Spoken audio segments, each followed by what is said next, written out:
Hello all of you, welcome back to my channel. मैं आज आप लोगों के लिए लेकर आ चुकी हूँ एक कलेक्टिव रीडिंग जिसका टॉपिक रहने वाला है, क्या आप सही रास्ते पर हैं? Are you on the right path? क्या जो कर रहे हैं, जिस डायरेक्शन में आप चल रहे हैं, क्या वो सही रास्ता है? Are you on the right track? हमें जानने की कोशिश करेंगे। ये रीडिंग जनरल है, कलेक्टिव है, तो हो सकता है कि आपके सिचुएशन के साथ एक्यूरेटली रेजोनेट करे या सिर्फ कुछ परसेंट रेजोनेट करे या फिर बिल्कुल रेजोनेट ना करे, because it is a general reading, collective reading. तो सभी के लिए मैसेजेस आते हैं। ओके, कभी कभी लोगों के साथ एक्यूरेटली मैच करते हैं, कभी कुछ परसेंट या फिर कभी नहीं करते हैं, उनकी रीडिंग नहीं होती है। तो इसीलिए ओपन माइंडेड होकर सुनिएगा, ज़बरदस्ती अपने आप को रीडिंग में फिट इन करने की कोशिश मत कीजिएगा। ये रीडिंग सभी ज़ोडिएक साइंस के लिए है, हर उम्र के व्यक्ति के लिए है, टाइमलेस है। आप जब भी इस वीडियो तक पहुंचेंगे, यह आपके साथ तभी रेजोनेट करेगा, क्योंकि जो मैसेज आपको जब मिलना होता है वो तभी आप तक पहुंचता है। ओके, तो without wasting any more time, हम देखते हैं व्यूअर्स यहाँ पे कि क्या आप सही रास्ते पर हैं? I on the right path? Okay, so first card, okay, 9 of swords. The second one is the chariot.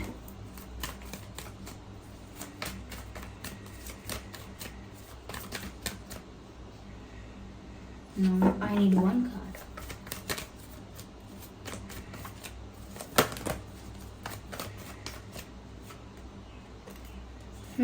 Temperance, really. ये कार्ड तो आना ही था. I can see the situation. Of course.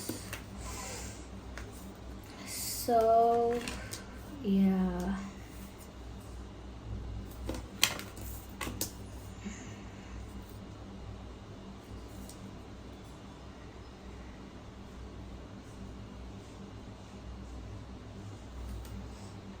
Okay. I hope these cards are visible. सबसे पहले viewers, आपको ये जो pair of cards नज़र आ रहे हैं यहाँ पर, ये दोनों आपको साफ साफ दिख ही रहा होगा। ओके, जो ये दर्शा रहे हैं, कैसे यहाँ पर एक स्ट्रेस दिख रहा है, कैसे यहाँ पर एक टेंशन दिख रही है, कैसे यहाँ पर एक ऐसी सिचुएशन दिख रही है जो कांस्टेंट है। ओके, आज ऐसा लगता है same routine, same pattern, same life, same तरह का जीवन आप बहुत समय से जी रहे हैं और ऐसा लगता है कि शायद स्टक हो चुके हैं, फंस गए हैं, कहीं कहीं उलझ कर रह गए हैं और वहाँ से बाहर नहीं निकल पा रहे हैं। शायद ये बहुत सारी परिस्थितियाँ हैं, बहुत सारे ऐसे लोग हैं, बहुत सारी ऐसी बातें हैं, बहुत सारी ऐसी सिचुएशंस, डिसीजंस, एक्शंस हैं जो आपने लिए, किए और हो रहा है आपकी लाइफ में, उनके बीच आप फंस चुके हैं। ये बहुत सारी ऐसी पास्ट मेमोरीज हैं, पास्ट पेन है, पास्ट ग्रजेस हैं जो अभी तक आपको स्टक महसूस करवा रहे हैं, क्योंकि in this card it is clearly visible कि आप किसी प्रॉब्लम में, किसी सिचुएशन में, पास्ट मेमोरीज में, किसी पेन में स्टक हो चुके हैं। आप उस पेन से बाहर आना चाहते हैं, उस दर्द से, उस सफरिंग से, उस डिप्रेशन से बाहर आना चाहते हैं जिसके बीच आप स्टक हो गए हैं, लेकिन आप खुद की हेल्प नहीं कर पा रहे हैं क्योंकि आपका विजन भी क्लियर नहीं है। Because you do not know कि मैं करूँ तो अब करूँ क्या और करना है तो कैसे करना है। आपके पास कोई प्लान नहीं है, कोई आइडिया नहीं है और इसीलिए भी आप बहुत हेल्पलेस और होपलेस फील कर रहे हो और ज़्यादा सैड रहते हो, ज़्यादा टेंशन में, ज़्यादा उदास रहते हो, क्योंकि पास्ट का कुछ ऐसा इंसिडेंट, एक्सपीरियंस कुछ ऐसा है, कुछ पास्ट में ऐसा हुआ है या करेंटली कुछ ऐसी सिचुएशन है जिसमें आप फंसे हुए हैं, या पास्ट मेमोरीज ऐसी हैं जिसमें आप स्टक हैं, जिससे आप बाहर नहीं निकल पा रहे हैं और बहुत टेंशन में हैं। यहाँ पर ये कार्ड दिखाता है 9 of swords के सच में ये स्ट्रेस ज़्यादा है, इट्स मल्टीप्लाइड। ऐसा नहीं है कि दिन प्रतिदिन ये स्ट्रेस कम हो जाता है, ऐसा लगता है ये बढ़ जाता है। 8 of swords and here we have 9 of swords। ये आपकी चिंता बढ़ रही है, या आपका दुख, आपका पेन, अंदर की आपकी तकलीफ जो है, ये ऐसा नहीं दिख रहा कि कम हो रही है, it is increasing, enhancing and going up. ऐसा लगता है व्यूअर्स जैसे आपकी रातों की नींद भी उड़ गई है। हो सकता है आप बहुत लेट सोते हैं, बहुत लेट आपको नींद आती है और फिर कुछ घंटे सोकर फिर आपकी आँख खुल जाती है। आपको एंग्जाइटी है। एंग्जाइटी, जब इंसान बहुत एंग्शियस होता है तो नहीं सो सकता, सुकून से सो ही नहीं सकता, नींद आएगी ही नहीं। अगर नींद में सो भी जाएगा तो भी अधूरा, बिल्कुल जागा रहता है वो व्यक्ति। तो ऐसा लगता है आप बहुत एंग्शियस हैं व्यूअर्स, आपका सर बहुत भारी रहता है, आपको सर में दर्द रहता है। सर में दर्द महसूस ना हो तो हमेशा आपका सर हैवी लगता है, क्योंकि आप सो के जागेंगे तो फ्रेश फील नहीं करेंगे, सो के उठकर भी लगता है मेरा सर हैवी हो रहा है। सोने जाएंगे तो भी लगता है सर हैवी हो रहा है, घर से बाहर जाएंगे कहीं मार्केट कहीं भी पहुंचेंगे आपको सर हैवी फील होने, आपका सर आपका हमेशा हैवी रहता है, हमेशा नहीं मतलब मोस्ट ऑफ द टाइम आपको लगता है कि दर्द तो नहीं है लेकिन बहुत हैवी है, और हो सकता है हेडेक भी होता हो, और रात को नींद भी नहीं आ रही, रातों की नींद उड़ी हुई है। तो स्ट्रेस, टेंशन, पेन और सैडनेस और ये जो तकलीफ़ है ये दिख रही है कि आपकी लाइफ में चल रही है। बट हाँ, thank God we have this ray of hope. ये टेम्परेंस का कार्ड हीलिंग को दर्शाता है, which is the requirement of your situation. ये हीलिंग आपकी जो करंट परिस्थिति है, वर्तमान परिस्थिति है, उसकी रिक्वायरमेंट ये हीलिंग ही है।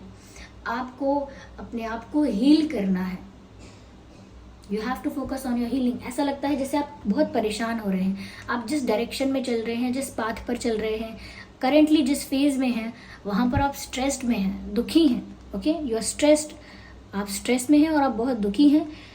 तो यहाँ पर आगे आपको जिस तरह से चलना है या आगे आपको अपनी हीलिंग पर ध्यान देना है, ये बताया भी जा रहा है। आप सोच रहे हैं कि आप क्या करेंगे, कैसे सब कुछ ठीक करेंगे अपनी लाइफ में, कैसे अपनी लाइफ को नॉर्मल ट्रैक पर वापस लेकर आएंगे, आपको नहीं समझ आ रहा। आपको लगता है आप एक लूप में फंस गए हैं, सेम चीज़ें रिपीट हो रही हैं, सेम पैटर्न्स पर आप जी रहे हैं। हो सकता है सेम सिचुएशंस आपकी लाइफ में रिपीट हो जाती हैं, सेम मिस्टेक्स आपकी लाइफ में रिपीट हो जाती हैं। तो आपको लगता है कि मैं क्या किसी लूप में फंस चुका हूँ कि बार बार मेरे साथ ऐसा ही हो रहा है और ये कभी चेंज क्यों नहीं हो रहा है। तो व्यूअर्स, यहाँ पर आपको हीलिंग की सख्त ज़रूरत है। You really need to heal yourself. यहाँ पर ऐसा लगता है व्यूअर्स कि आप सही ट्रैक पर, अगर आप हीलिंग के बारे में, अपनी हीलिंग को लेकर कंसर्न है, अपनी हीलिंग के बारे में सोच रहे हैं, अगर आप सोच रहे हैं कि मुझे खुद को हील करने की ज़रूरत है, मुझे खुद को हील करना होगा, खुद को हील करने के लिए जो चीज़ें करनी पड़ेंगी, जो चीज़ें करनी हैं वो करनी चाहिए और मुझे आगे बढ़ना चाहिए। I just need to move forward, I just need to move ahead, क्योंकि यहाँ मूवमेंट का कार्ड भी है। I can see the chariot यानी कि अपने चैरियट को लेकर, अपने रथ को लेकर उस परिस्थिति से निकल जाना, उस युद्ध भूमि से, उस मैदान से या उस परिस्थिति से, उस जगह से जहाँ पर आप स्टक हो गए, जहाँ पर आप दुखी हैं, जहाँ पर पास्ट की मेमोरीज अभी भी हैं। एक ऐसी रणभूमि, एक ऐसी युद्ध भूमि जहाँ पर वॉर हुआ था, जहाँ पर अभी भी क्या कहते हैं, इंजर्ड लोग दिख रहे हैं, जहाँ पर अभी भी हर तरफ दुख नज़र आ रहा है। ओके, तो जब तक उस पास्ट मेमोरी में, उस पास्ट पेन में रहेंगे तो आप मूव ऑन कैसे करेंगे। इसीलिए उस चैरियट को लेकर you need to move ahead, you need to go somewhere.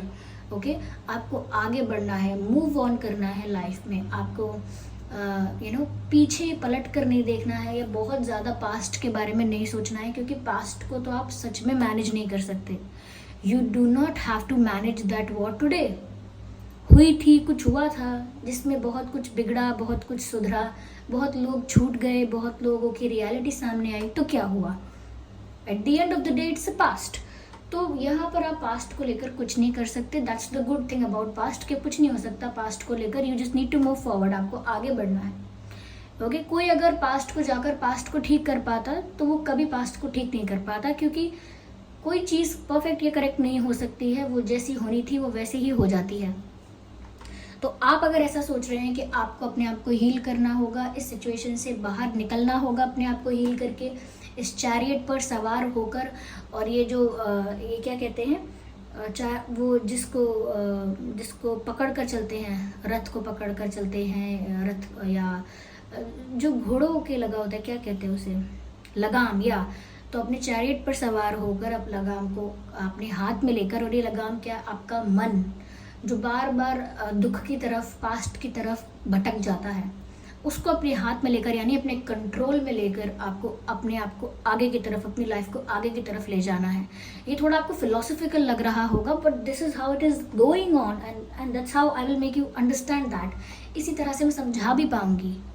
Okay, ये एक रथ है, ये आपका जीवन है, इस पर आप सवार हैं। ये जो लगाम है ये आपका मन है जो बार बार पास्ट की तरफ डोल जाता है, उसे कंट्रोल करके आपको वहाँ से बाहर निकलना है। यस, तो आप अगर मूवमेंट के बारे में, शिफ्ट के बारे में सोच रहे हैं तो भी सही है। अगर आप सोच रहे हैं मुझे थोड़ा ट्रैवल कर लेना चाहिए, मुझे थोड़ा कुछ वक्त मुझे कहीं जाना चाहिए, 1-2 दिन के लिए थोड़ा रिलैक्स करना चाहिए, तो भी ठीक है। ओके, तो भी ठीक है, लेकिन आप, मुझे लग रहा है, मूव कर रहे हैं। आप लोगों में से काफ़ी लोगों ट्रैवल करने के बारे में भी सोच सकते हैं, लेकिन उससे पहले आप अपनी हीलिंग के बारे में सोचिए। क्योंकि अगर वर्तमान परिस्थिति में आप इसी ट्रैक पर चल रहे हैं कि आप दुखी हैं, परेशान हैं, और ये मल्टीप्लाई हो रहा है, ये दुख मल्टीप्लाई हो रहा है, एनहेंस हो रहा है, then that's the wrong track, फिर ये गलत रास्ता है। लेकिन अगर आप हीलिंग के बारे में सोच रहे हैं और इस सिचुएशन से जल्द बाहर निकलने के बारे में सोच रहे हैं, तो ये करेक्ट रास्ता है। और अगर आपने अब तक गलत रास्ते पर थे, अपनी हीलिंग के बारे में नहीं सोचा है, आगे मूव करने के बारे में नहीं सोचा है, उसी सिचुएशन में ज़्यादा से ज़्यादा स्टक होते जा रहे हो, तो सोचिए हीलिंग के बारे में। आपको खुद को हील करना होगा, वरना ये ट्रॉमा बन जाएगा हमेशा के लिए। और खुद को हील करने के लिए ऐसा नहीं है आपको कोई टैरो रीडर चाहिए, कोई थेरेपिस्ट चाहिए, कोई सेशन चाहिए अलग से हीलिंग के लिए, कुछ नहीं चाहिए। आप खुद को हील कर सकते हैं, आप खुद को हील कर सकते हैं। ह्यूमन बॉडी, ह्यूमन माइंड बहुत केपेबल है बहुत कुछ करने के लिए। Do you really think you need people? अगर कोई फिजिकल कोई हेल्थ इशू होता तो आप शायद एक बार डॉक्टर के पास जाते भी, बट ये सिर्फ आपके मन की बात है। आपको मन को समझा लेना है, बस संभाल लेना है। मन को वो चीज़ दिखाइए जो ट्रू है, मन को वो चीज़ दिखाइए जो सत्य है।